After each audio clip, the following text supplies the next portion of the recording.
Halleloia, halleloia. Miaraba antsika rehetra tonga soa eto amin'ny alina sahaza amin'izao andro ny alarobia amin'ny 10 ny volana Jona 2024 izao. Faly miarabanao ny tenako ary amino aho fa hokasihan'Andriamanitra ny fiainanao sy ny mombanao rehetra androany.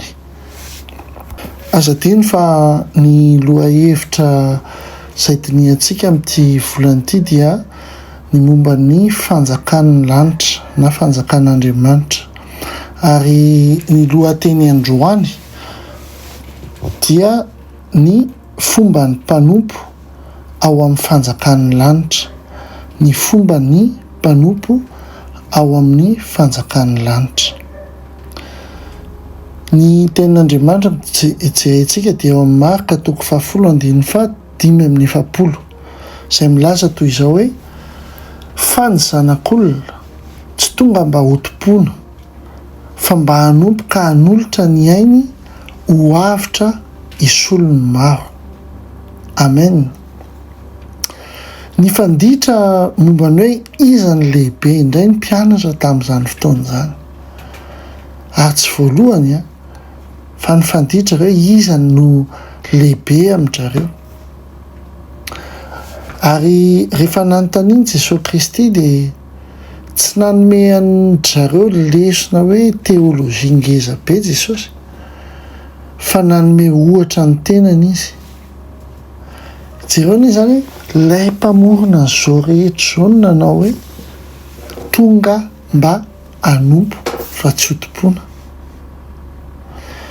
Raha izany ny endriky ny fahalehibiazana ao amin'ny fanjakan'ny lanitra dia ny ankamaroany izay ataontsika hoe fahombiazana izany ny tena mila hodinihana indray. Ny fanompoana ao amin'ny fanjakan'ny lanitra tsy midika hoe manambany tena ianao na hoe atao izay tsy mampisy lanjanao sy izay ataonao, tsy izany. Fa ny fanompoana dia safidy ataon'ny olona iray izay olona mahatoky. Amen. Sady mahatoky ny tenany izy, mahatoky any valeurany izy, dia misafidy izy hanompo. Izany hoe olona izay mahalala tsara maha-izy azy ihany no afaka manompo lalandava nefa tsy mitady voninahitra. Ny olona tsy mahatoky ny tenany dia mila hoe asongadina foana, hisaorana foana, te-hafana foana, mila tambiny foana vao hanao zavatra, vao hanompo amin'ny fanjakan'ny lanitra. Raha tsy izany dia mitsahatra izy. Ny mpanompo ny fanjakan'ny lanitra kosa nefa dia manompo satria izay mihitsy ny maha-izy azy, fa tsy hoe satria izy ahazo tambiny vao hanao zavatra. Jesosy Kristy rehefa niteny hoe tonga aho hanompo, tsy nitady tambiny mihitsy izy. Raha kristiana tsika dia manaraka ny ohatra Jesosy Kristy. Misy zavatra mahaliana ao anatin'ilay izy. Ny fanompoana mangina izany dia lasa mamboatra zavatra ao anatinao ao. Isaky ny manompo ao amin'ny fanjakan'ny lanitra ianao tsy misy mpijery, tsy misy posta, tsy misy tambiny, dia izao ny zavatra mitranga. Miaina kely ny fiavina vonanao ary mitombo kely ny fahafahanao. Amen. Tsy manambany tena ho ianao akory natao hoe rehefa manompo fa manitry tena. Izany hoe misafidy mihitsy ianao ny tsy hiavinavina.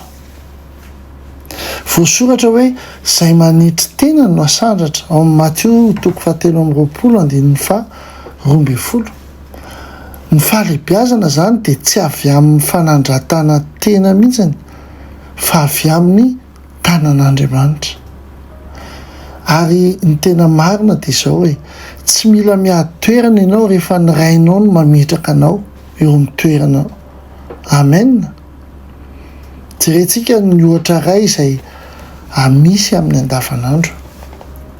Ohatra hoe raha misy izao asa tokony atao dia matetika te hitarika daholo ny tsirairay, teo generaly daholo, tsisy kolonela zany ao, tsisy sergent ao, tsisy miaramila tsotra fa teo generaly daholo. Dia tsy misy teanao ny asa fiomanana, ny mailaka fanaraha-maso ohatra, manaraka ny antsipriany an'ilay asa. Fa matetika dia zao le miteny mafimafy kokoa na ilay tsy mitsahatra miteny mihitsy, le be fanamariana no marika hitanao fa te hitarika izay le olona ary te hahazo voninahitra sy toerana. Ny fanjakan'ny lanitra dia tsy amin'ny teny fa amin'ny hery. Alleloia.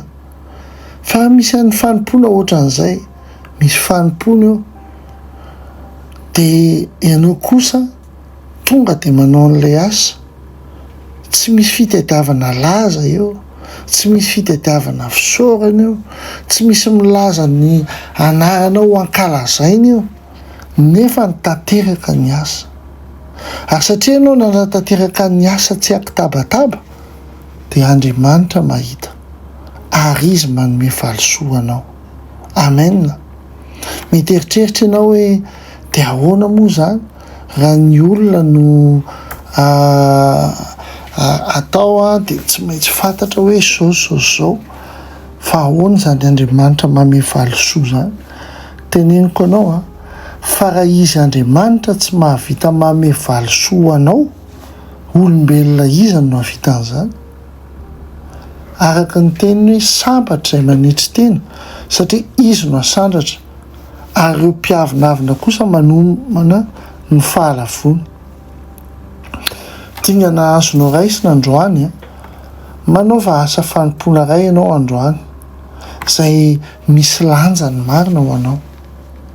Mety hoe maka ny kely ny fotoananao, mety mahakasika ny voninahitra ao zany na ny volanao, ataovy zany ary aza asiana takalony na miandrandra takalony ianao. Asa io mihitsy hoe manam-pahefana ianao hanatanteraka ny asa, ka tsy valosoa avy amin'ny olona no ilainao fa avy any amin'ilay nahary ianao. Amen. Dia ho hitanao zany hoe fifaliana ary fanandratan'Andriamanitra anao zany, satria izay manetry tena no asandratra ary ny asa vita no hita. Halleloia. Mino fa takatra ao zany tenin'Andriamanitra zany ary hivavaka tsika. Jesosy Kristy io mankasitraka anao zay androany noho ny amin'ny teninao, noho ny amin'ny secret izay natorinao hoe tonga ianao hanompo fahatsotom-pona.